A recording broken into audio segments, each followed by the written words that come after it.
computer. There it is. Booming. All right. So here we are. It's a Sunday morning, and for the recording purposes, my name is Adam Meringolo, and I'm sure if you see the video, if you ever see the video of this, you can see my name, you figure out how to spell it. And I have with me Nikki Kozlowski and Kate Lux. And welcome to Yoga Asana, unedited. All right, so I'm gonna have you all start lying on your backs.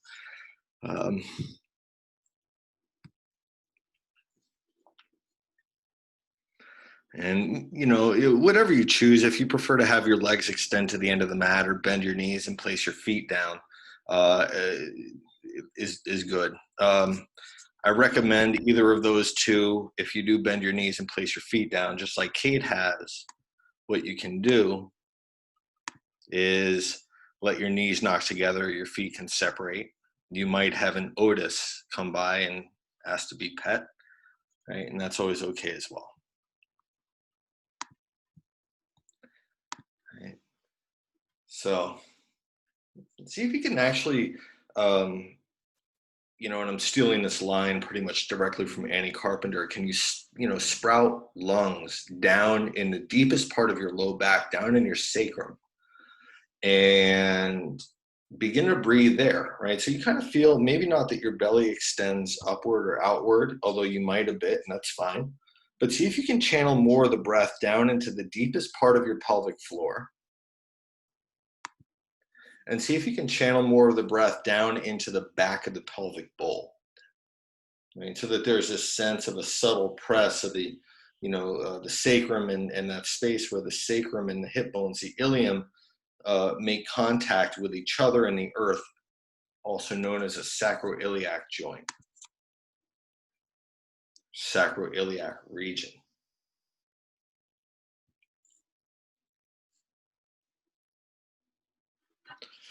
Right.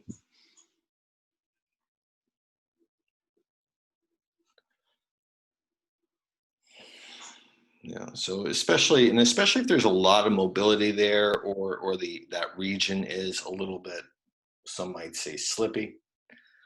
The idea is to move really in the entire yoga asana practice, and definitely from this system, I would say, and especially with regards to that region of the body, move with mindfulness, right?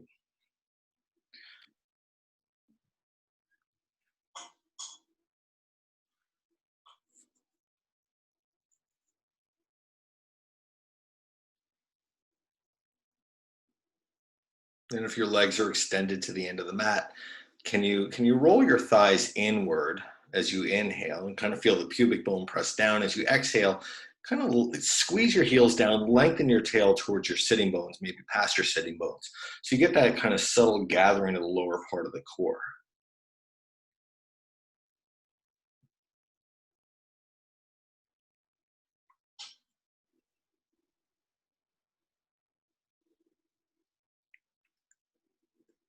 And on your next inhale, reach your arms back behind you. As you exhale, bring your knees into your chest here. And kind of, squeeze it in and separate your knees a little bit. In fact, angle them a little bit towards your armpits. And you might place your hands on the fronts of your shins and gently nudge your shins into your hands. And a couple of you might feel, and I say a couple of you, so there'll be other people in addition to the two of you that are here actually watching this video and doing this practice. But if you press your shins into your hands, can you kind of feel your thigh bone suck down into your hip socket? Can you get a little bit of a descending of the femurs?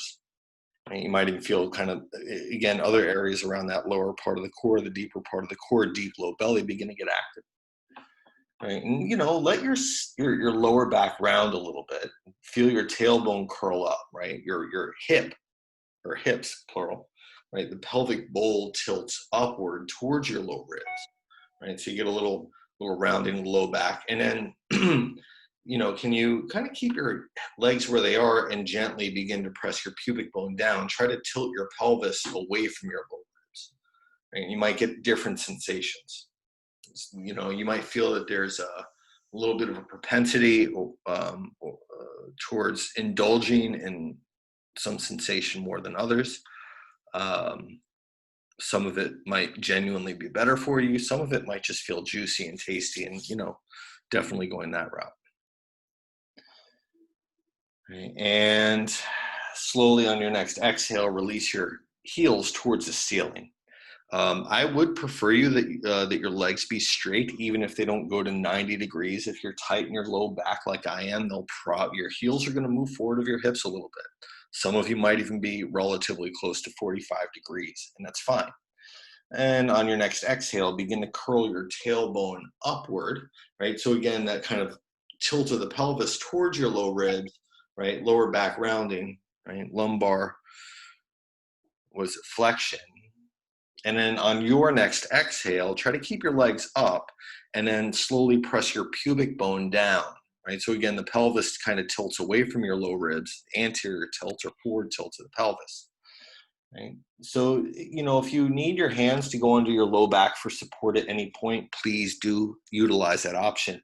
Right? But if possible, right, instead of squeezing your low back to the mat, and can you keep the natural curve of your lumbar spine? Or if you're like me, where there's a little bit of an exaggeration there, you might mitigate it just a smidgen.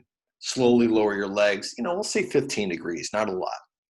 Right? So jumping right into the core work. Notice if your shoulders creep towards your ears. Shoulder heads to the mat towards your hips. Nice, Kate.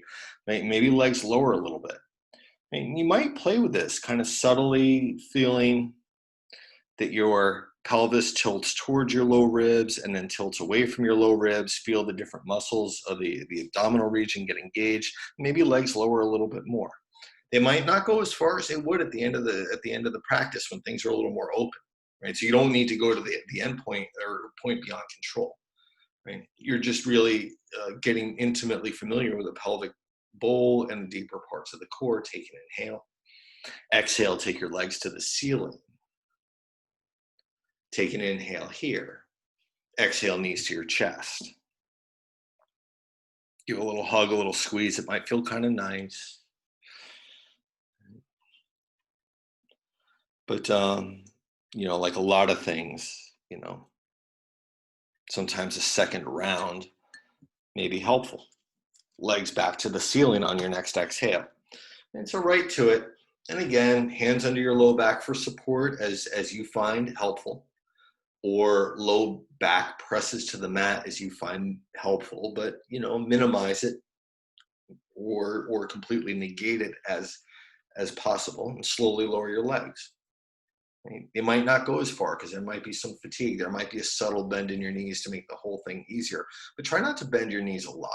Right? Try to, yep, nice, Nikki. Working towards straight legs and maybe legs lower a little bit more. Do it slowly. Do it so that you can begin to notice at that certain point where you have to press your pubic bone down more. Try to really pull your belly button into your spine and up towards your back low ribs, and maybe legs lower a little bit more, maybe not. Right? Go to where it's somewhat sustainable. Yes, you will fatigue, but you're not going to burn out. Right? So don't put yourself in a position where you're burned out in the first few minutes of practice. Take an inhale. And exhale, legs all the way up. Right? Take an inhale here. And exhale, knees raw to your chest. A little hug, a little squeeze.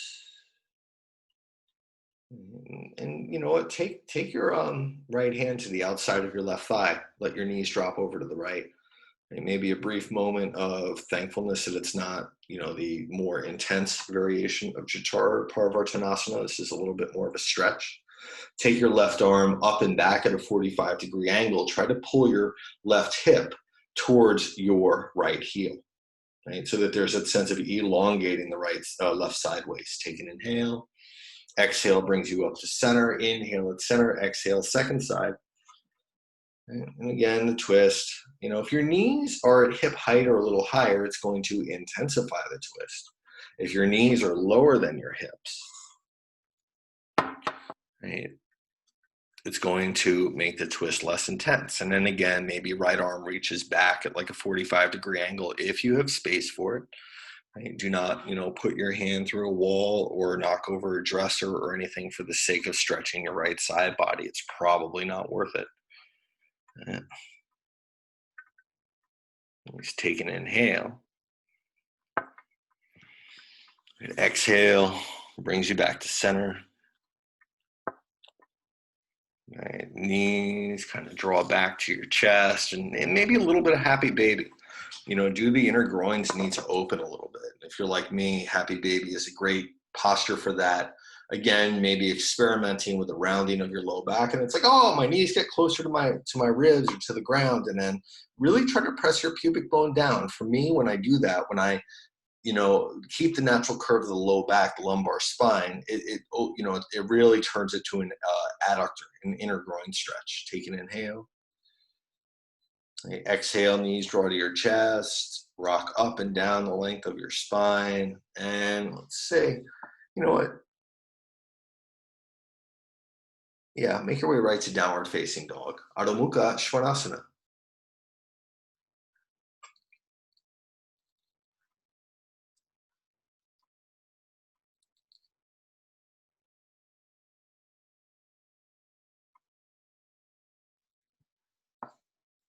And, you know, um, really, actually, you know what? Shift about halfway to plank. So my teacher back in Austin, Shanti, would call this plank pike, right? And then really turn the elbow tips back, right? Yeah, there it is. Nice, Nikki. Right, press out through your biceps, right? So the collarbones spread, and you get a lot of spaciousness around the base of your neck, right? And then try to keep that wrap of the arms, right? Try to turn just your forearms, especially close to the wrist, in a little bit as you do this. And it might turn on the forearm muscles. So the upper arms, the humerus bones, are in external rotation. The forearm bones, what is it? The radial and ulna, something like that, are in internal rotation. Keep that. Try not to let your shoulders cave in towards your ears. Slowly press back up to down dog on an exhale. I'm just going to make a vinyasa out of it. Do it 3 times. Inhale brings you towards plank. You don't need to get all the way there. Right? And then keep the collarbones spreading, exhaling down dog. Slow inhale, breathe to your collarbones. Let that bring you to plank pose or towards plank. You don't need to get all the way there. Exhale, sends your hips up and back, down dog. Try not to lose the work of the arms. And again, inhale brings you into the plank. And then exhaling into the down dog. And then just, check in. Do you need to bend your knees and carry your hips a little farther up and back? Right? And if you feel, especially with the inner groins rolling back, there's a lot of movement where the sitting bones spread very wide. Can you, as you exhale, feel as though your sitting bones kind of gently magnetize towards each other? One thing I like to do, it's something from kind of the secret societies of the Iyengar system, is place little magnets. There's a little surgical procedure where you place magnets on the inner part of your sitting bones, and it helps draw them together. Really helps with pelvic floor engagement, and that's a joke. Okay, so don't send Iyengar's lawyer after me, or the Iyengar Legacy's lawyer after me, or anything like that, because I will laugh. All right, inhale brings you to plank. Slow exhale lowers you all the way to your belly. And just take a moment, take your arms out wide. Right? And if you don't have space for that, you might have to do the cactus movement in the arms if there's furniture, plants in the way. Right? If there's 4-legged friends that kind of roll up, you might, have to negotiate the space a little bit. And, just notice how easy it is to lose awareness in the feet. Nice, thank you. Can you press down through all 10 toes? Nice, Kate. Right, and with your palms down, try to roll your biceps towards the ceiling. Right? Again, feel the spread of the collarbones. Can you press the inner forearm down, that space just inside of the wrist? Right? And then slowly extend through your pinky tips and index fingers. Leave your forehead down, lift your arms a little bit. Right? So what you're doing is you're opening the front shoulder, and then can you feel that it's like as your pinky tips and index fingers pull away from that center line, can you feel the shoulder blades pull with it? So you're not just opening your front chest, right? But kind of opening the back, upper back as well. Press down through the tops of your feet, squeeze your tailbone to your pubic bone, lift your heart. Right? And arms might lift a little higher. Notice if your chin tries to get ahead of the game, right? Can you keep the back of your neck subtly lengthening, even as you kind of lengthen through the crown of your head? If anything kind of moves into what they call extension, right? If there is a subtle kind of increase of the curvature of the neck, try to have it just happen at that very top vertebrae, right at the very base of your skull. Take an inhale. Exhale lowers you down. Take a moment, interlace your fingers at your low back. If need be, hook thumbs, use a strap, use a rope, use a belt, use a chain. You get the idea. Right? If your fingers can interlace, bend your elbows, get the pinky edge and heel of your hand. Right? Get that part of the respective hand to glue to its counterpart. Right? And then slowly extend your knuckles back without locking out your arms. Lift your heart. You might squeeze your shoulder blades together so that you turn the rhomboid muscles on and feel the difference. And some of you might even try this idea of keeping the heels of the hands together, squeezing the shoulder blades together, and then trying to keep that openness of the front shoulder while you pull your inner tip or lower tip shoulder blade apart. Can you do all that and press your pubic bone down? Can you do all that, pat your head and rub your belly at the same time? Take an inhale. Exhale, belly to spine lowers you. Hands come down by your low ribs. Notice if your inner hands get light and your elbows hug, kind of knock outward. Can you hug your elbows in? Press down and forward through your inner hands so that your shoulder heads move back and down. You might even feel the bottom tip shoulder blade not squeeze to the center line, not squeeze to your spine, but rather press forward to the front of your rib cage. Use that motion to come up to baby cobra. And come up a little higher if you're ready for it. You might even play with this. On the inhale, pull your heart forward.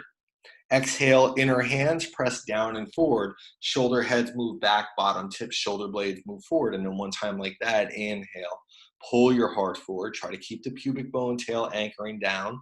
Exhale, press down and forward with your inner hands. Shoulder heads pull back and pull down. Take an inhale here. Exhale lowers you all the way down. Right? Did you lose core support there? The answer to the question might be yes. If it is, notice that throughout the course of the practice. Make it important. Toes tuck, knees lift, elbows hug in, shoulders they avoid your ears as if you suspect your ears have a certain thing that ends in the number 19. On your next exhale, press to plank. I know it's a terrible joke. Take an inhale and plank, and an exhale, down dog.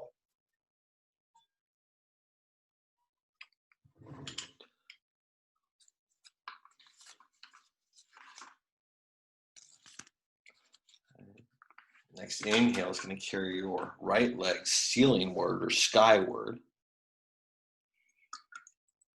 As you exhale, pull your right knee to your chest.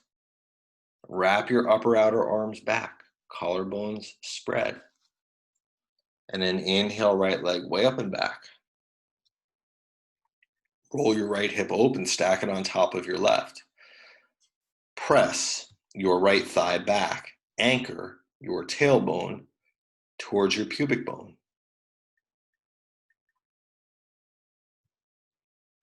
Inhale squares you off. Feel your lower back widen. Exhale, step your right foot through. Stand the ball of your back foot for this. Inhale to a high crescent lunge, and then immediately begin to bend your left knee. Get it to hover about an inch off the mat. If need be, you can always hover at 2.548 centimeters if you're using the metric system. Take your arms forward. Right?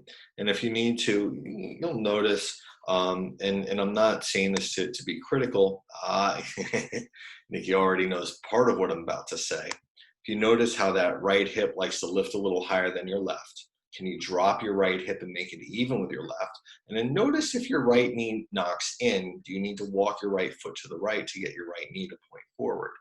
Brilliant. Nice, nice. And Kozlowski does a great job of that. Now with your arms forward, turn your palms up. Really roll your biceps up to the sky. Extend through your pinky tips. Keep your collarbones out of your ears. Pull your arm bones towards your ears. And use the exhales as your arms begin to lift to anchor your front lower ribs into your back lower ribs. Feel the left thigh roll in, tail anchored down. Take an inhale here. And then very slowly as you exhale, ease your left leg towards straight, roll your left thigh in, squeeze your right heel down, lengthen your tail. One more inhale, maybe palms touch, maybe not. Exhale, hands down. Straighten your left leg entirely. Feel that your left leg is genuinely in plank, that your left leg is very strong, your left thigh rolls in, your tail lengthens. Inhale brings you to plank. Hold here in plank. As you exhale, feel your thighs roll in, tail lengthen.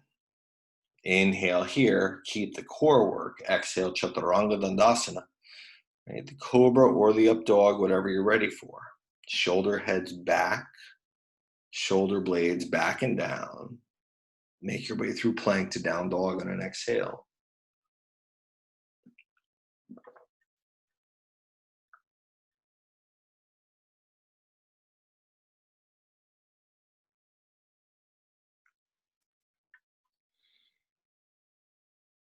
Inhale carries your left leg all the way up and back.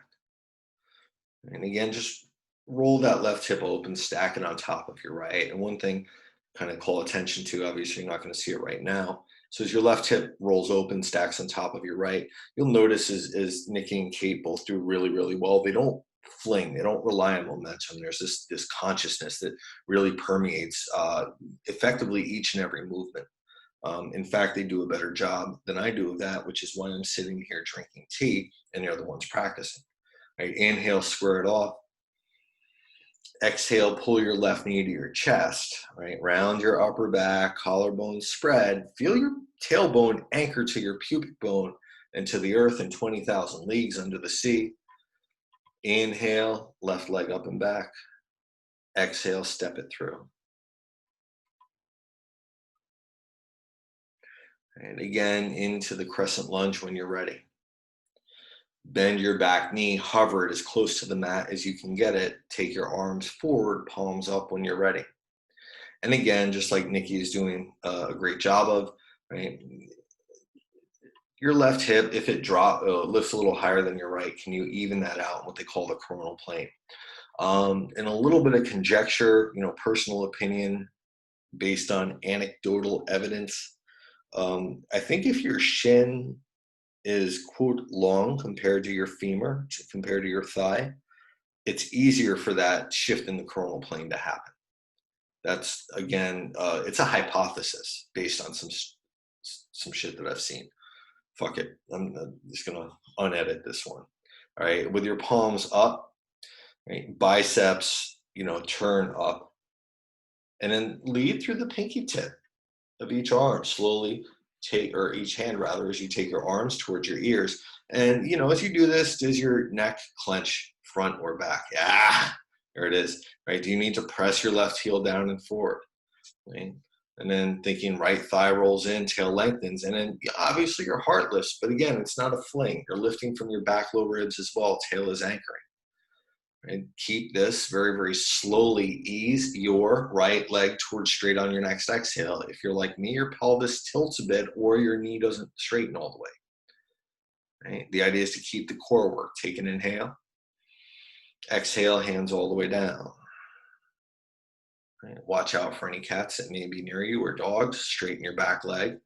Feel that you're in plank first. Inhale brings you to plank. Listen carefully. Hold here in plank. Da, da, da, da. Right? Inner hands press down. So it's like your forearms try to wrap in while the biceps try to wrap kind of forward. Triceps wrap back. Knees down as you need. Tail anchors to pubic bone. Again, give yourself an imaginary procedure where there's magnets there. Keep that. Only lower halfway. Do not let your shoulders drop below your elbows. Pull them out of your ears. Keep your shoulders even with your elbows or just above. Lower your hips right to baby cobra. Right, a little bit different. Press down through the tops of your feet. Anchor your tailbone to your pubic bone. And as you exhale, move through plank to down dog.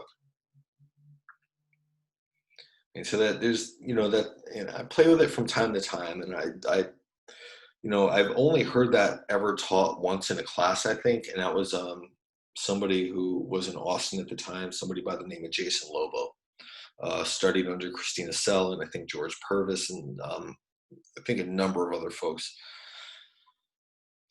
Take an inhale. Right. Hold here as you exhale. Can you? Nice, Kate. Wrap those triceps back. Yeah, there it is, Nikki. More. As the inner hands press down, as the forearms roll in. So again, there's that sense of muscle engagement, right? Forearm muscles really supporting the joints. Take an inhale here. Exhale, bend your knees, look past your hands. Step, jump, or handstand in front of the mat. Nice. Nice, y'all. Inhaling, Ardha Uttanasana. Exhale, folds you forward. Slow inhale stands you up all the way into the Urdhva Hastasana. Exhale, hands to heart center or arms by your side. Let's say Surya A, one round. Inhale, arms all the way up. Exhale, folds you forward. Inhaling to the Ardha Uttanasana once again. Exhale, Chaturanga Dandasana. Try to pull your heart forward. Again, shoulders stay on your back as you do this. Yeah, Cobra, already up dog. Right? Or straight back to down dog.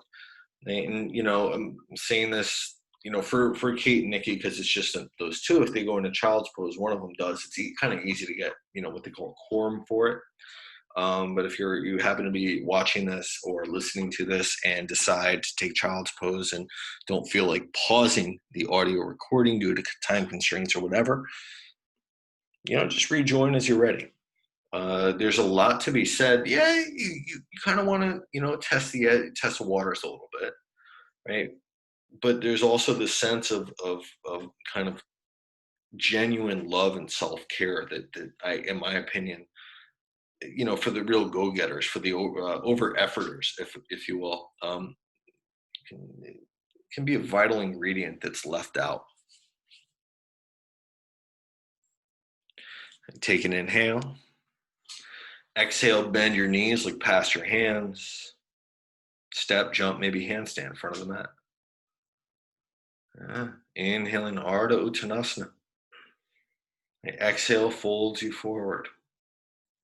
Inhale, stands you up all the way at Urdhva Hastasana. Exhale, hands go to heart center.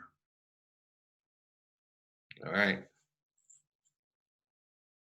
Sit low, Utkatasana, chair pose. Separate your feet so that your knees point straight ahead. And hover your left foot about an inch off the mat. And notice how easy it is to, one, get angry at me for cueing that, right? And then two, for your right hip to want to lift up and hang out. Yeah, nice, Nikki. Can you hug it back and in? Slowly step your left foot back to a lunge position. Right? And are your hips still square to the front of the mat? If not, change your stance. Now, can you keep your hips square to the front of the mat? Turn your left heel down for warrior one. And really important here, those of you that can hyperextend your knee do want a straight leg. You just, I highly recommend avoiding a hyperextended leg, right? One that goes past straight, right? Most folks probably need to lift the inner arch of their back foot and strengthen their inner back knee, maybe more. And when you go to do that, you're going to have to, one, press powerfully down and back through that inner left heel. And two, and you see Kate, as she goes to straighten her leg, she knows she's got to turn her left thigh inward more. Back ribs are lifting more. Opinion of me is slowly kind of trending downward, right? Right? And then, can you pull your right hip down and back, left hip more forward, and then left ribs more forward? Take your arms forward. This time, press your palms together. Squeeze your palms together. Press out through your biceps. Right? So you can do both. And you can see when Kate does that, and Nikki does that as well. Biceps turn on. It's different. Can you keep your collarbone spreading? Next inhale, slowly take your arms towards your ears. Try not to let your shoulders shrug. It won't go all the way up for most folks. That's fine. One more inhale, maybe arms separate, hands separate. Exhale, hands down. Shorten the stance, pyramid pose. So right leg is going to straighten. And I guarantee for 80% of the people that do pyramid pose at any given point on any given day in any given practice, there needs to be more weight in the big toe ball mound of the right foot. Okay. Again, those of you that hyperextend your knee, nudge the top of your calf forward. Feel your kneecap lift. Really, you're feeling the quadricep muscle turn on. And, hands might be on blocks, the ground. I'm going to say, I don't care if you flop forward, but try not to let that right hip clench and kind of hang out and lift up and try to get fly. Like press your right hip back and move it towards your left ankle. Nice, Kate. Nice, y'all. Take an inhale. And then slow exhale, bend into your right knee, come to the ball of your left foot.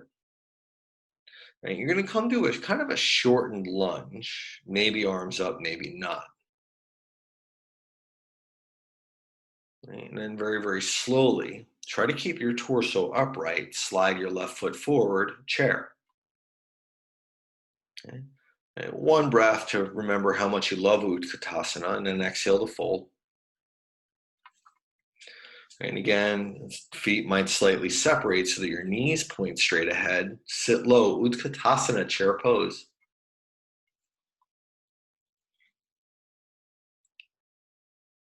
And again, hover your right foot this time. And then press down and away, down and out through your inner left heel. And what that's going to do is, Nikki, and you notice how the knee points forward now. Right? Left hip kind of hugs in. And so you feel the outer glute muscle turn on. Right? And then slowly, maybe right toes touch the ground or not. It's fine. Slide your right foot back into a lunge position to start. And then notice, right? It's hard to stay kind of cognizant and present in these transitions. Right. So they become, more important than any, or as important, probably in need of more attention than any given individual posture. And then again, change the stance, shorten it, widen it, etc. as you turn your right heel down into Virabhadrasana 1, Warrior 1. Right? And really feel the back right ribs lift up and move forward as that left hip moves down and back. And so that you begin to square through your ribs. Right hip might not roll all the way forward. And there's kind of an interesting thing here, right? So teaching from the smart flow system, right? Right thighs turn in, right gluteus maximus releases. And that, helps to kind of, especially as the tail anchors and back ribs lift, that helps to get into that psoas system, right? But some of you, you might come from systems where there's a propensity, or you're kind of set up to clench your right glute max. Right? So the right gluteus maximus, both gluteus maximus or maximi, those do open hip flexors, but they're also external rotators. So the smart flow system speaks out against dual external rotation for the sake of keeping the sacrum safe. All that being said, awareness in your back foot, lift your inner back arch, strengthen your inner back knee, and turn your right thigh inward, right hip forward, all at the same time. Arms lower, palms press, biceps press out as the inner hands squeeze in. Sound familiar? Keep that reach through your pinky tips. Keep reaching through your pinky tips. Lift from your back ribs as your arms come towards your ears. Inhale, reach up, maybe palms separate. Exhale, hands down.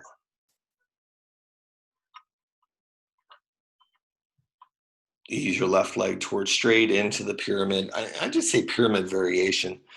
Like I'm not going to be super specific on how to take pyramid, but I do exactly, Nikki, as Kate is doing, as Nikki is doing, that sense of down and forward through the left big toe ball mound, up and back through that right hip, left hip, and it hugs in.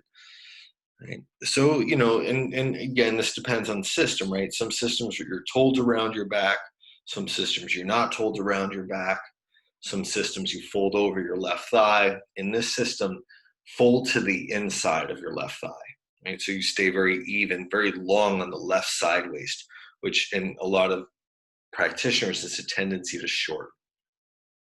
Take an inhale. Slow exhale, bend your left knee. Come onto the ball of your back foot again into the crescent position, right? And of course, crescent, right? Another kind of popular way of describing that crescent, especially if you add the side bend, is croissant, right? Although that's only in the French asana system. All right, step it up, Utkatasana chair pose. Jokes are not getting better. Take an inhale, exhale, fold. Neck and head release. Slow inhale stands you up all the way. And, press your hips forward, but roll your thighs in and anchor your tail, right? Open the front hip flexors, lift the heart. Exhale, hands to heart center. Sit low, inhaling to the Utkatasana chair pose. Exhale, fold you forward. Inhaling, Ardha Uttanasana. Exhale, step or jump, Chaturanga Dandasana, the four limb staff pose. Cobra or the up dog, or straight back to down dog, or pass, go and collect $200 or child's pose, etc. So you mean down dog. All right. And again, what kind of work do you need in the arms, right? And so we're looking a lot at that shoulder girdle stability, looking a lot at core work today. Inhale brings you to plank. And so, of course, citing my own teacher, Annie Carpenter, there's a great name for this posture known as joy asana. Right? But there's derivatives to joy asana. Right? Depends on what angle you take it from.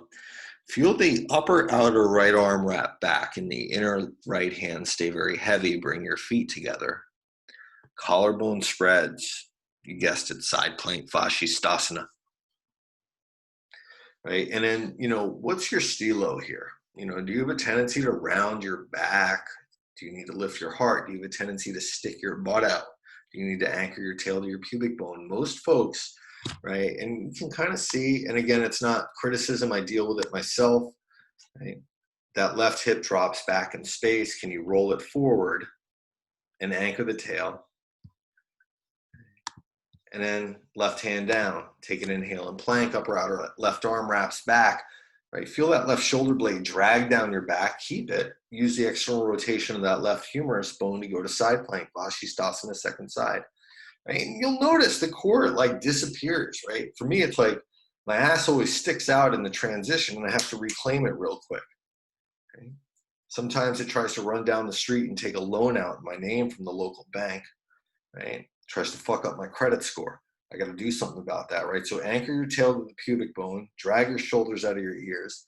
Try not to roll your eyes at the jokes too much. Exhale, hands down, plank pose. Take an inhale and plank. Exhale, down dog.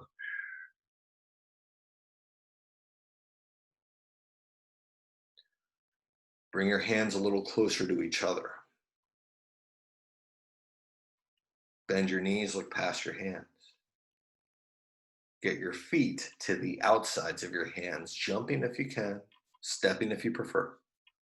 Nice, y'all. Into the squat malasana.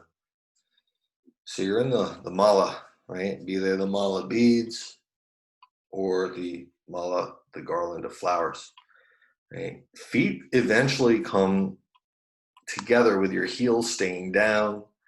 I don't know too many folks that can do this. Kate is one. For me, it's not nowhere near.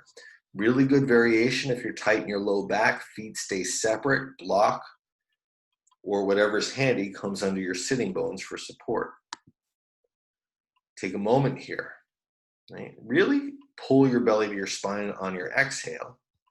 Try to feel that your heels squeeze down and that your sitting bones try to attract your heels and vice versa, right? So there's an attraction here. No, it is not fatal. It's a movie reference.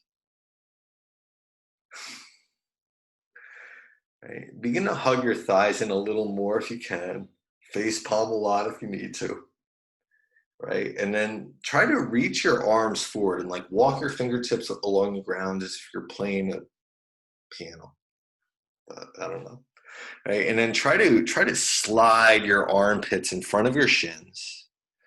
Internally rotate your upper arms so that your palms turn back, and try to reach your hands, right? So your armpits reach in front of your shins, but your hands try to reach behind your back to your sacrum, right? They might get there. They won't for the majority of folks. Hands going behind your heels for a bind also works. Collarbone spread, round the ever-loving hell out of your back. So a lot of spinal flexion here. Feel your front hips kind of resist away from your thighs. Yes, your thighs and ribs are grazing, right?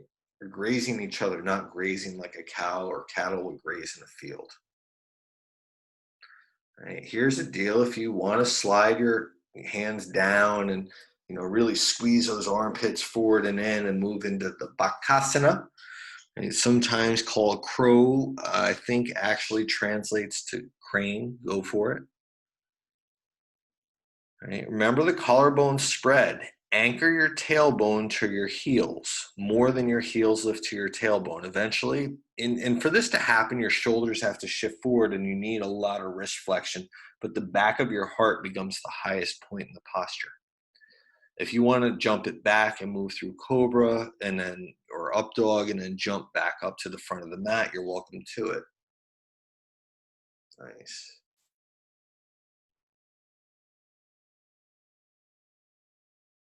And then you'll meet in a standing forward fold at the front of the mat. Take an extra breath or 6 to get there as you need.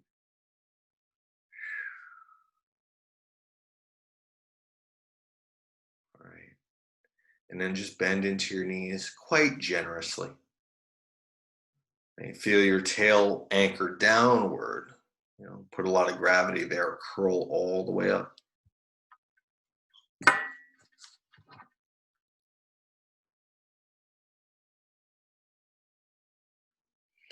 All right. Separate your feet about outer hips width. Take your hands to your hips. Right? And your elbows, pull them out at first, outward, out from the center line, and then pull them back. Right? Press your hips forward, but anchor your tail down. Roll your thighs in. So you keep the core work. Lean your heart back. Right? So you open front hip flexors, open the front of the chest. Take a nice inhale under your collarbones. Exhale, folds you forward. Bend your knees, slide your palms face up under your feet for a little wrist release. Padahastasana. Right? And then bend your knees enough so that you can bend your elbows. Right? You're going to pull your elbows akimbo, that's away from each other, and slide your shoulder blades down your back.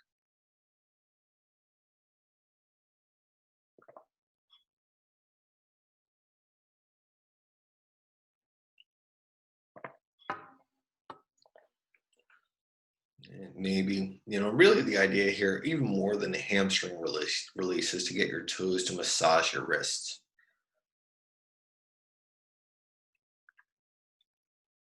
Take an inhale. Audibly sigh as you exhale, let your belly draw to your spine.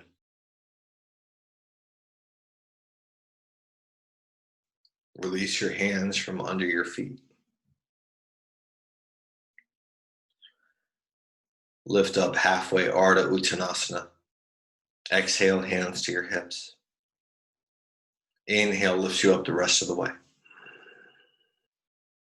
Exhale, hands go to heart center. Inhale, stand you up all the way, Urdhva Hastasana.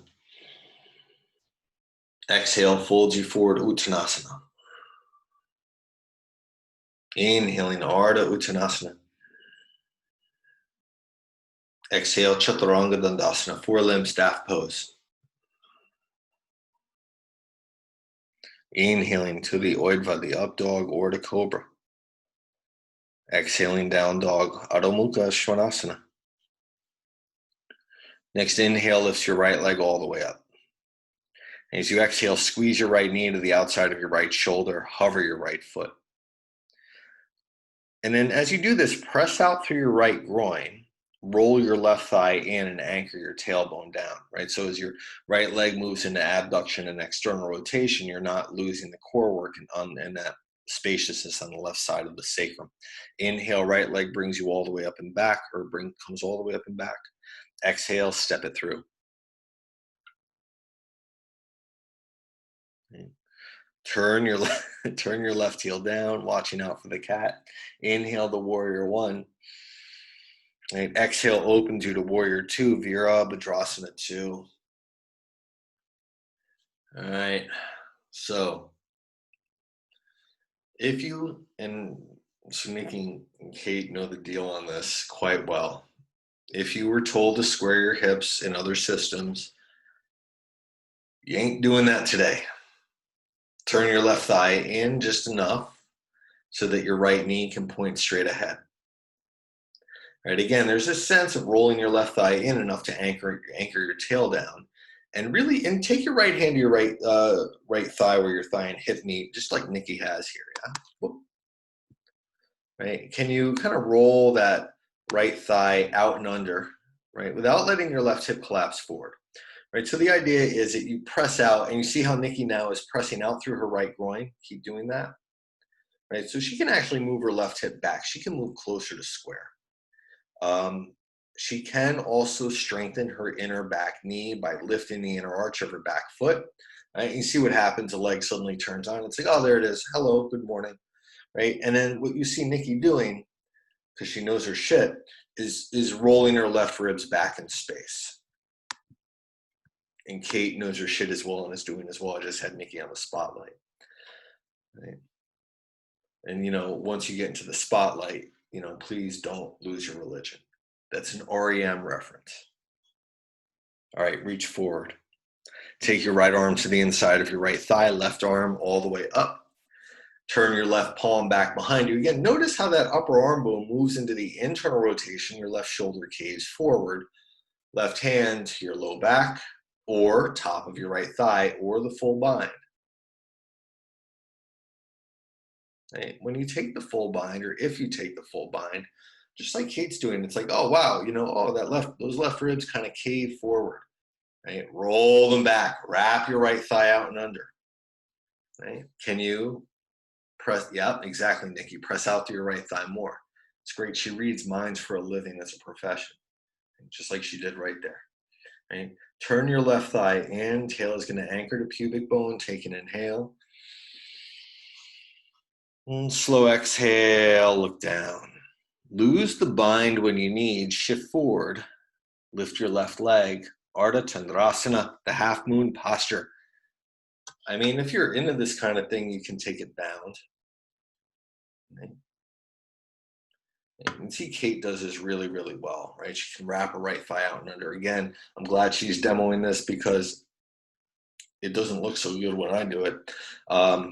You can really see it in her body is what I mean. You know what I mean? There's this sense she has mobility, but she's also put in a shit ton of work in the last, definitely since I've known her in the last 4 years, but much prior to that as well. Right? If you don't have the bind, bend your left knee, reach your left hand for your left foot, Chapasana. Right?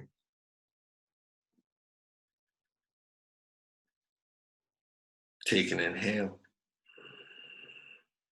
Right? Exhale, open that left thigh, open that left hip flexor. Let it go. Slowly make your way back to warrior two. Right? Reverse your warrior on the inhale. Exhale and mill it down. Cobra or the up dog or straight back to down dog.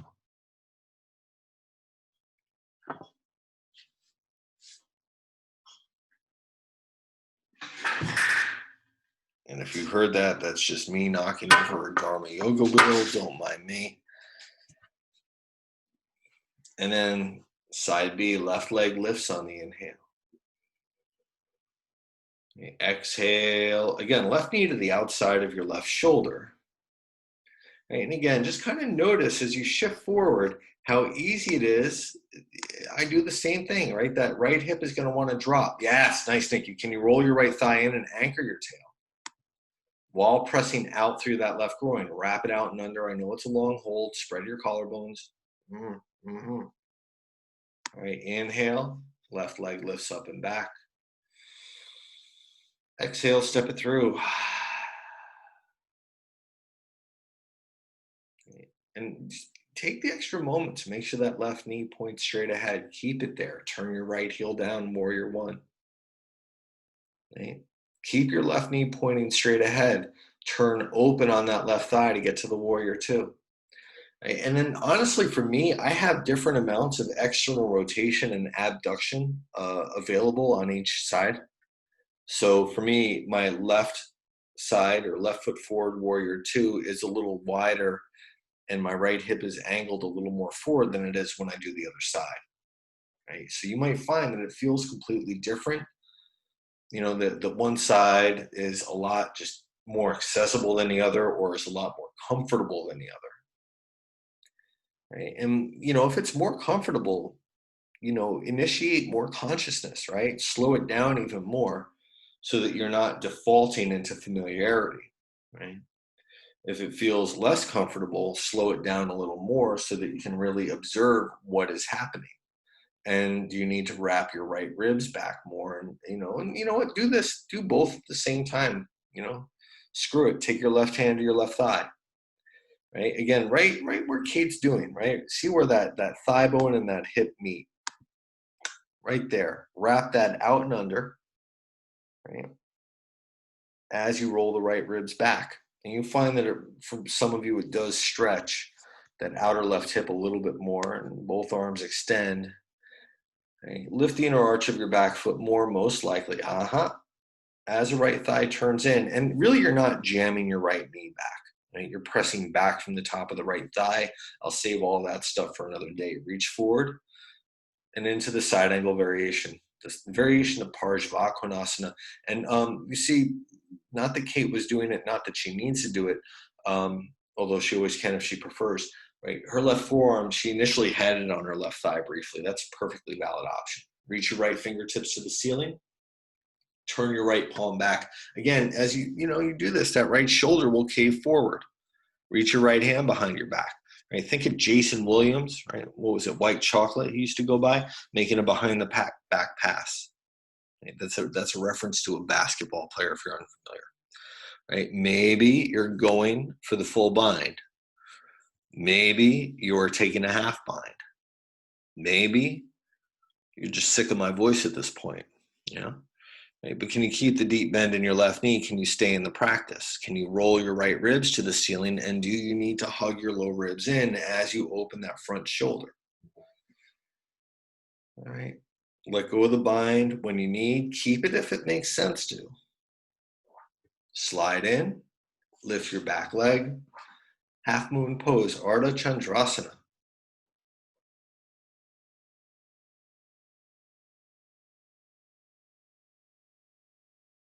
Okay. So you're in that half moon variation here. Right? And I'm going to get meta with it. Right? I'm going to record the recording for a moment. Right? And then, maybe like Nikki has, your left hand is down on something a little bit wide of that left foot and forward. Maybe, and feel like Kate and Nikki both do really well. Pull that left hip back, move your left sitting bone to your right sitting bone. And roll your right rib skyward, and then release the bind if you've got it. Bend your right knee, reach your right hand for your right foot.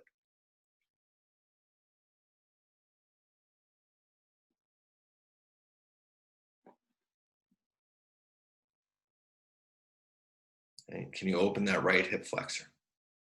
Can you move your left shoulder out of your left ear? Take an inhale. And exhale, make your way back to warrior two.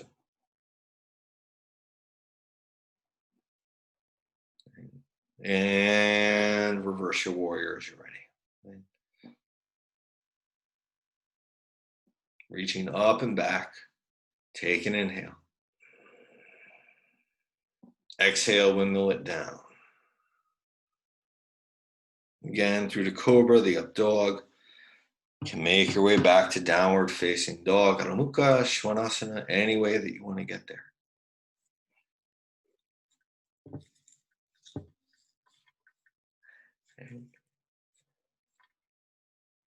And then check this out. I'm going to nitpick like a mofo on this one. Inhale to plank.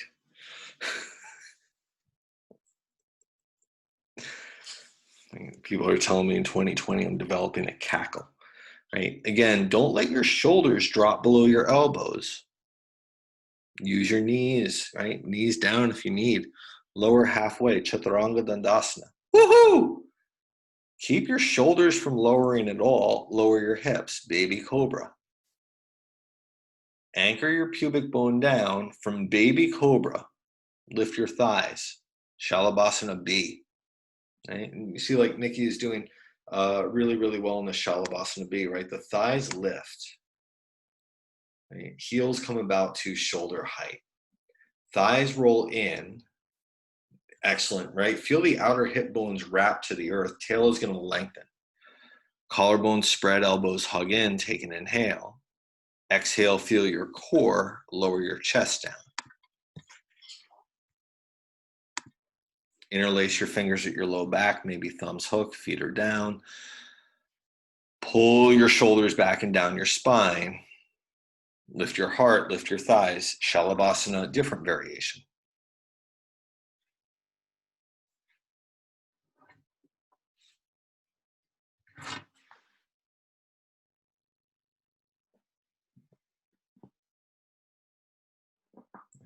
Take an inhale. Exhale lowers you all the way down.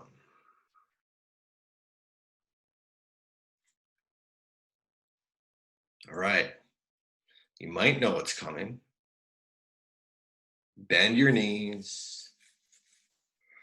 Grab the outer edges of your feet. Here's the deal, right? If you notice any of this stuff going to your low back, leave your thighs down or take Sphinx instead, right? And then you'll see, just like Kate and Nikki both do, right? Thighs are going to press down to the earth and tail anchors down. Keep that. Just press your shins, your feet back in space to lift your heart.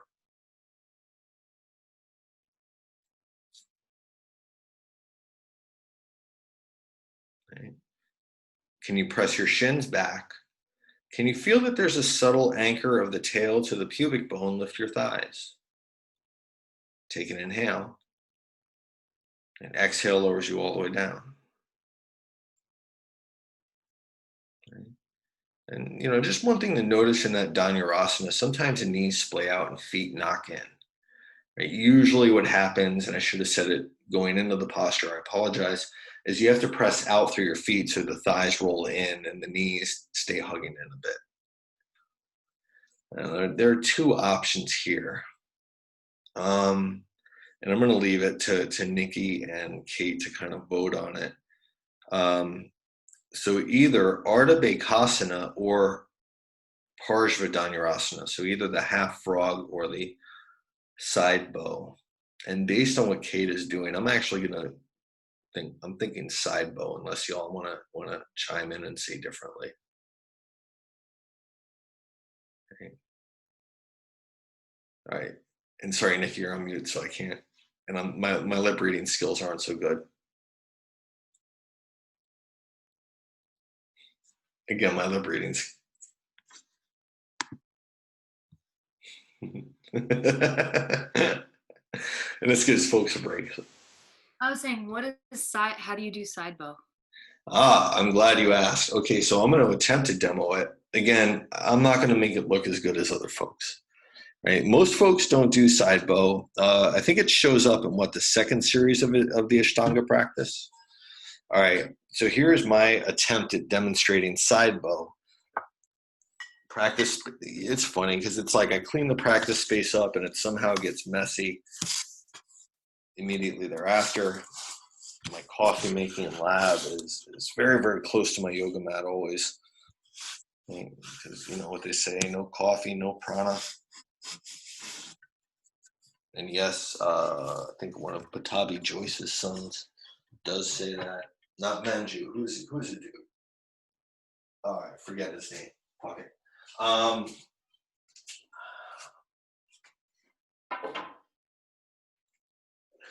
right, so side bow is bow pose taken on your side. Right, so what you do, right, is there's a sense of reaching back.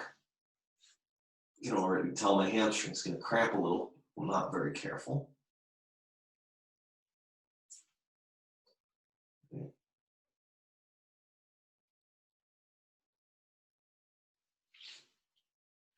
Just reaching up and then rolling onto the side here. Right? What you'll need to do is kind of lift your bottom knee. Maybe your ear drops to your bottom shoulder and then you look up.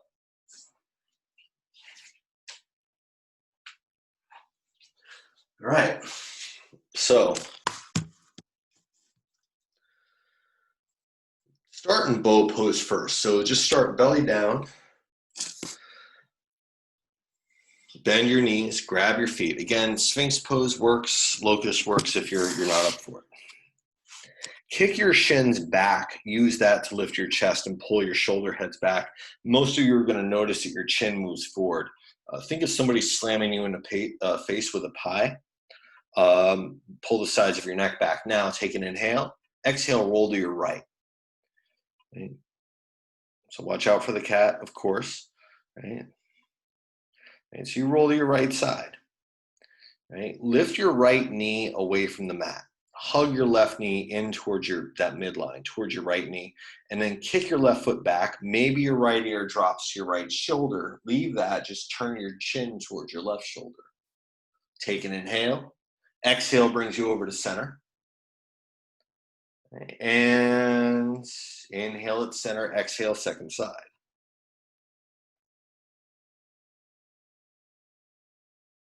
Right, again, notice how easy it is to let that right knee lift up and that left knee go to the earth. Lift your left knee, hug your right thigh. Nice, Nikki. This is great. Down. This is great, y'all.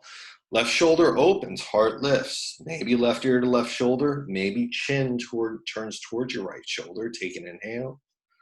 Slow exhale brings you back to center. Again, watching out for the for the four-legged animal, sorry. And then let it go on the exhale. Right? You might bend your knees and kind of windshield wiper your feet side to side.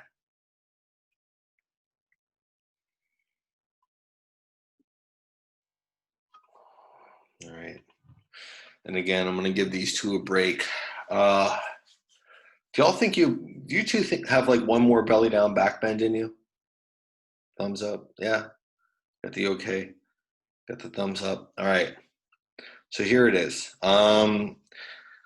Variation of locust pose. And if you choose to sit this one out, I don't blame you.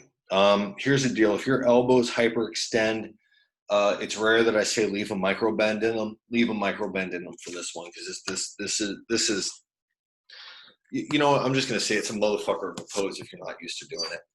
You know, as I focus on the namaste hands on my shirt while cursing.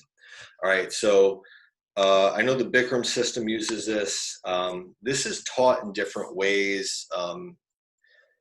Be careful. Some folks go nose down, some folks go chin down. I'm gonna go chin down, but you're gonna take your palms towards the earth and walk them underneath you, right? Some folks say to try to bring your forearms all the way together. For me, that I'm broad-shouldered, that's not gonna happen, at least not in any sort of healthy way. So arms are gonna walk underneath you.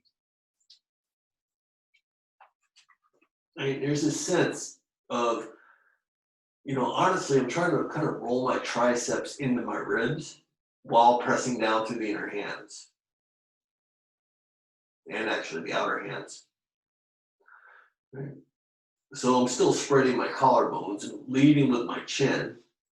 And there's this sense of shoulders away from the earth and towards my hips, palms pressing down and back.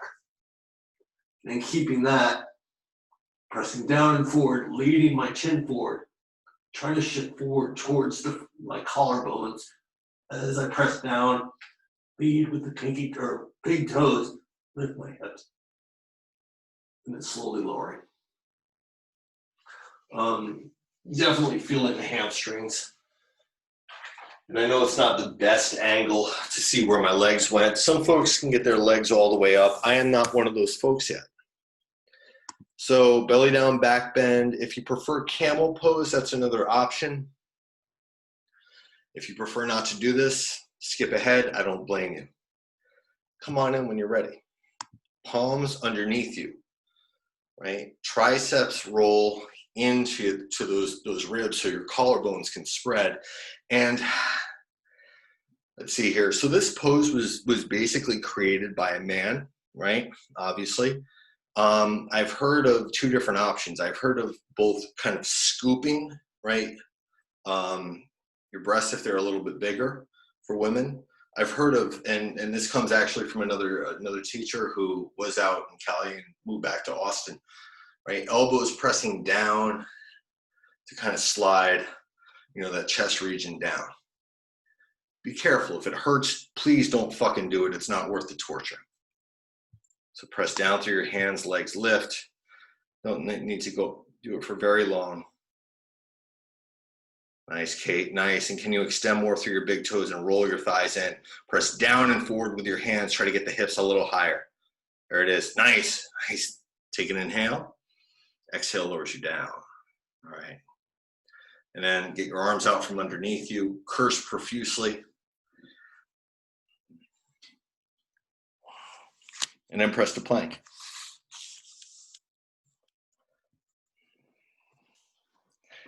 All right. And just a couple of breaths in plank. Maybe you lift one foot and then the other. Maybe you try to lift both feet at once and then hover. All right, down dog when you're ready. Nice. Just take an inhale here. Exhale, bend your knees deeply, look past your hands. Jump through, come to line on your back. Okay. And if you prefer like bridge or supported bridge here, by all means take it. But many folks, I'm not going to say most because it's probably not most if we do think about it, but many folks are ready for Urdhva Dhanurasana, right? A lot of work in the arms, shoulders should be pretty warm, upper back should be pretty freaking warm after this. Feet plant down, hands come back, right, by your ears. Try to point your index fingers towards that. It's called the acromion process, right? The upper part of the shoulder. Elbows hug in. Hands might have to separate wider to do that. Please don't be afraid to do that. Press down through your feet, come to the top of your skull very, very lightly, very gently. Right? And then thinking elbow tips hug in, collarbone spread, press down through your hands and feet, lift your hips. Right? Most cases, and both Nikki and Kate do really fucking great job of this, right? Thighs are gonna roll in and tail lengthens. Many folks, and I'm one of them, right? Not so much for Nikki and Kate because they're just damn good at this, right? Feet usually want to splay. Some systems you're told to do that. We're not doing that today, right? Thighs roll in, tail lengthens like nobody's business. Feel your low ribs anchor into the back body, into your kidneys, collarbones spread, neck and head somehow relax, right? When you're ready, chin to chest and then lower. Say one more round, Urdhva Dhanurasana. Those that know the forearm down variation known as Dvipada Viparita Dandasana or the one-legged Ekapada Viparita Dandasana, you're welcome to it. I'm not teaching it today. Nice, Nikki. Remember, knees hug in, especially that left knee, and that might be camera angle. Yeah. Right. So there's this sense of pressing down through the inner feet, lifting the inner arches as the inner groins gravitate towards each other, towards the earth. Nice, Kate. Nice. And as you see, actually, Kate is able to do the Dvipada Viparita Dandasana today. Right? She might bring her feet a little closer to each other, but shit, she does a great job of wrapping the upper outer arms back and spreading the collarbones. And you notice she's basically in the arm and shoulder region in Shirshasana position. In theory, if she was to lift a leg and maybe hop up, she might be able to land on her feet. I'm not encouraging her to do it, not with the cool ass typewriter and the plants right there. Seems like a bad idea, right? For spaciousness and proximity. I hope one day to be able to do a back bend like this. Right? And then when you're ready, chin to chest, coming down, if you're not already there, let your knees knock together, separate your feet. If you're coming out of Dvipada Viparita Dandasana, as Kate has now reminded me, you want to go to wheel first. Right? And then into the constructive rest position. So arms are going to reach up, and you might do eagle in the arms, right? Wrapping your forearms, wrapping one elbow under. If you want to just, reach your arms around your chest and stack your elbows, give yourself a hug, go for it. Collarbone spread, breathe to your belly.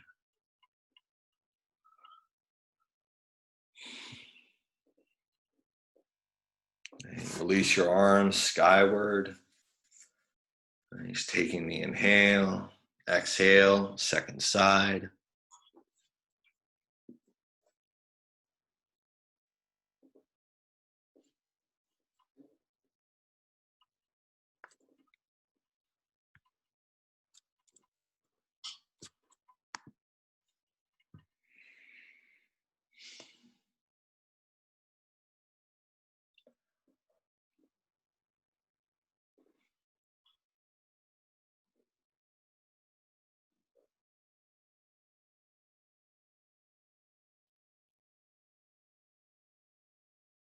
Just take an inhale here.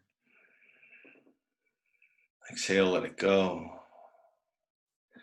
And hands support your low back if you'd like. Bring your knees towards your chest and then extend your legs skyward. Woohoo! The good news is it's just one round. Actually, you know what? Bend your knees 90 degrees. Get your shins parallel to the mat and try to have, and you can really see it with Nikki, right? The active feet, toes spread maybe just a little bit more. And see how she does that dorsal flex? And Kate's doing it as well. It's just the camera angle. You can see Nikki much, much better. Man, that's fucking superb. All right, take your arms wide. Turn your palms up. Right. Some of you might prefer a block between your thighs for this. I actually do. Kate knows what's coming. She's not happy about it, but she knows what's coming. And then just slowly, your knees will not touch the ground. Let me say it again. Your knees will not touch the ground. Your knees will not touch the ground. And I'm not saying it for them. I'm saying it for anybody else who might be practicing because they know the deal. Drop your knees to the right, hover them. Right, so the real Jatara Parvartanasana, right? And then can you wrap your left ribs to the mat and press your left hip to the right front of your mat, right? So you don't clench that left side, left hip flexor. Right? Feel that you're turning from the low ribs, from the belly button. On your next exhale, come over to center. And take an inhale at center, exhale over to the second side. And then I'm just having you all do one on each side for a couple of breaths. So you get the twist, you get the core work in there to counter the back bends, right? So just so you know, I'm giving you the counterings. You know that I love you like deeply and all this shit, right? That I really want you to be safe and healthy and happy. And I'm glad that I'm on a video screen and not in person so you don't throw the block at me. Exhale brings you to center. Take an inhale here. Exhale, take your legs straight to the ceiling. Up. Now hands under your low back if you need, right? And then just one round. If you need to press your low back to the mat, that's fine. If you need your hands supporting your low back, that's fine. Please keep yourself safe. If you can, keep the natural lumbar curve of your spine, pubic bone anchoring the tailbone, slowly begin to lower your legs. Go to where you're able to hold it for maybe not an hour, but like a good 60 seconds. So legs just begin to lower. Maybe they're at the 45-degree angle. Right? And they can be straightforward. You don't need to add the Jatara Parivartanasana part unless you really want to. Right? And if you're already there, may as well be there. But Kate, if you want to switch to the second side, because folks are already at the halfway point. That's actually really interesting. I'm going to try that in a bit. Right? But really, ultimately, ideally, legs would extend to the end of the mat. But this is cool. I like this. I'm going to experiment with this now. Right. All right, slowly back to center. Exhale. Take an inhale here. Exhale, knees to your chest. Take the block. Throw it aside if you've got it. Happy baby.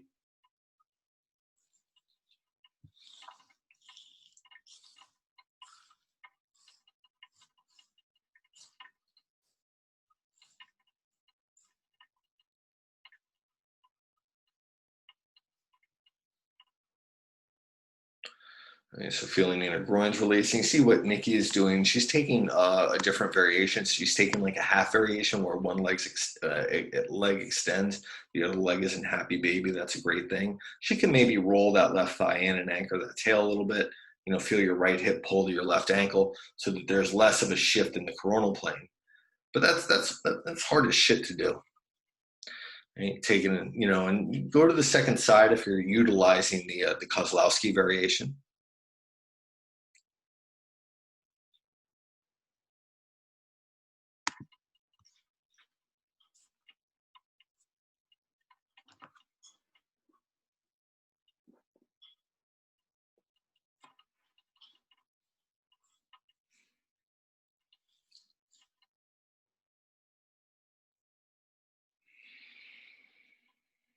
Okay, and when you're ready, knees can go to your chest and maybe a final hip opener before Shavas, right? So some of you that might be a single leg pigeon, some of you it might be Agni Stabhasana, the double pigeon, the stacked shins. If you want to do figure four, or as Nikki is doing, the reclined cow face pose where the knees stack, you're lying on your back. You can always do it seated too, right? So you see for Nikki, Agni Stabhasana, and notice how she's grabbing her feet and kind of pressing the outer edge of the feet into her fingertips, but softening her shoulders up, both at the same time, right? So you don't want to create tension in your shoulders after all the work done today and right before Shavas, right? And you see for Kate, and she's doing the Agni Stabhasana, the fire log / double pigeon variation. Right? And then same footwork for Kate and Nikki both, right? The outer edges of the feet squeeze down and then, and kind of press through whatever they're making contact with. And Kate does a really amazing job with this. My shins do not stack like hers, but you'll notice as she folds, she's not rounding her back. Right? She's pulling herself forward of her sitting bones and actually giving herself a little bit of a lift to the heart, right? So most of these practices or most of these postures, you do want a subtle lift of the heart. If anything ever turns to a total eclipse of the heart, you take it back to 95 and rock set, 85, sorry. I think it's 85 anyway. I'm going to get called out on this by somebody going for it. And I cannot resist that joke every time. I also have a soft spot in my heart for really cheesy 80s tunes. All right. If you haven't yet gone to the second side, you can make your way there. Right. And sometimes, like Kate just did right at the tail end of that, the little flop forward feels good. Nothing wrong with that.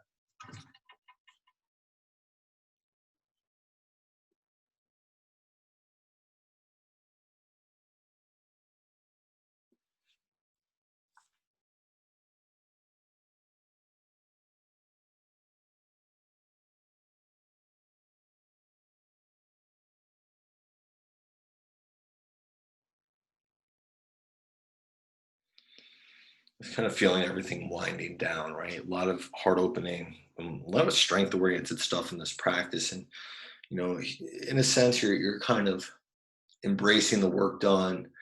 And some teachers will say letting it all go or giving it all back as you make your way into Shavasana. But let's say for today that there's a sense of the recognition that you're not looking to do everything perfectly, right? What you're doing is you're looking to kind of do what's possible and let the work that you've done thoroughly integrate. And any shavasana that works. Some folks might prefer like bolster blanket blocks under the knees. You might sling your shins over a bed or couch if that's available, or you can take legs up the wall for low back release if you need it today. If there's anything final that you need on the way there, you're welcome to go there. You know, see Kate in what Kate's doing in Plow, right? Um, there are some teachers that will say blankets no matter what. I'm gonna give my own opinion, right? You'll notice Kate's hips are a little forward of her shoulders, her chin is away from her chest. I'm not sure if you can kind of see from this angle, but to me it's pretty evident, right? So there's no pressure on her neck, right? For somebody like me, I need like a good 3, 4 blankets to basically have that openness across my collarbones that she's able to achieve without the elevation, right? So that's what it's dependent on. Just like Kate is doing, you want to get on the acromioclavicular joint, the point where the clavicle, the collarbone, um, meets the acromion process atop of the shoulder. And so you think of the old rock steady dance, right? Got to shake your shoulders, or as Steph Curry does, right? Trying to get on top of that. And when you're ready for Shavasana, going there, I'm going to mute my mic so you don't hear me fumbling around and I don't disturb your Shavas for about the next, let's say, 5-ish minutes. And then, some of you, practicing might say 5's not enough. I need 10, 15. I need like 6 hours. Just everybody leave me the hell alone. You know, feel free to stop the video, hit pause, and so you can really dive in. And take one last breath.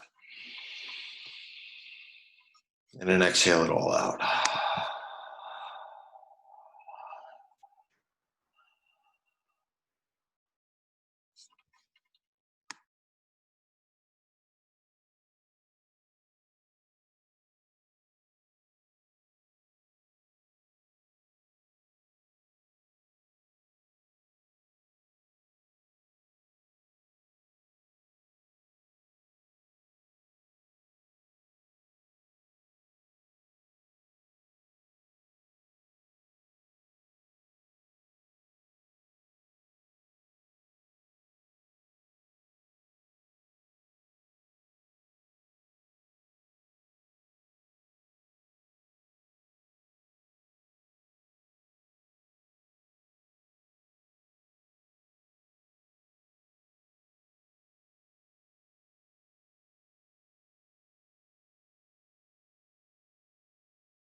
All right.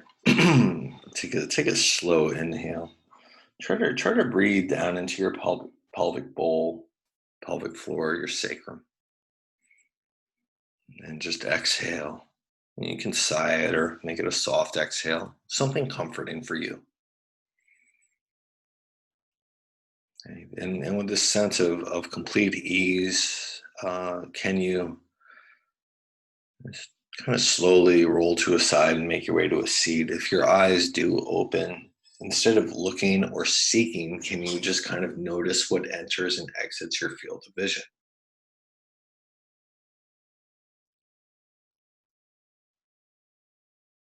So no rush to get there.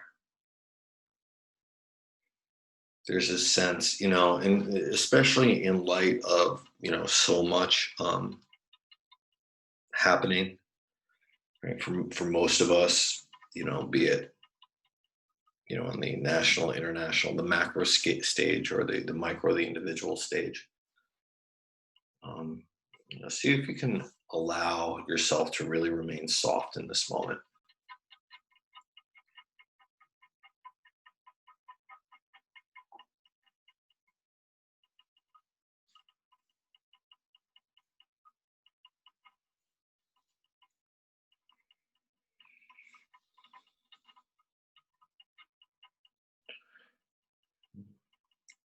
So no rush to get there. If you're not even close to being there yet, no rush. Take your time.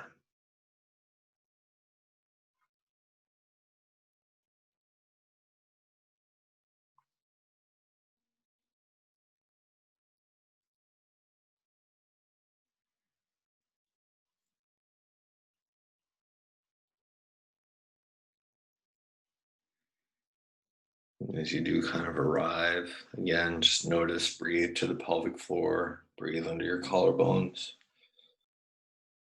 and feel that sense of stability.